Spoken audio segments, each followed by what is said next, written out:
Bismillahirrahmanirrahim. Kişi öz жақынын жоғалтқан кезде көзінен жаш шығады. Албетте бұл көз жаш Аллахтың райымы, жана ошол кишинин жүрөгүнүн жумшактыгынын белгиси.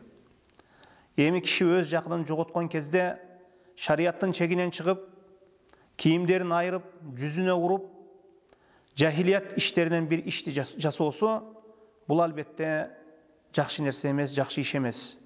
Пайғамбарыбыз саллаллаху алейхи вассалам мындай нерседен кайтарган.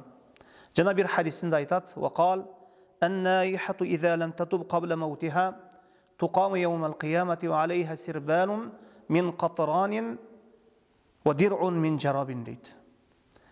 Ошол өлүккө кыйкырып, кошок айтып, жүзүн уруп, кийимдерин айырып ыйлаган мына ушул наиха, ошол кыйкырып, сабырсыздык кылып ыйлаган ошол аял Кыямат күнү эгер тоба кылбаган болсо, кыямат күнү кычыма көйнөк кийдирилген абалда, бир жара таша турган көйнөк кийдирилген абалда, мындайча айтканда денесин котур баскан абалда, жара баскан абалда, жана темир соот кийген абалда кабырынан турат дейт.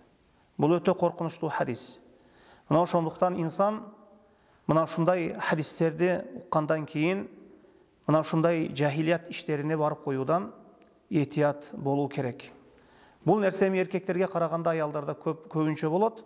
Ошондуктан Пайгамбарыбыз саллаллаху алейхи вассалам ошол өлүккө өкүрүп, кыйкырып ыйлаган аялды мына ушундай азабы акыбетте мына ушундай болорун мына ушул хадисте бизге айтып берди. Валлаху а'лам.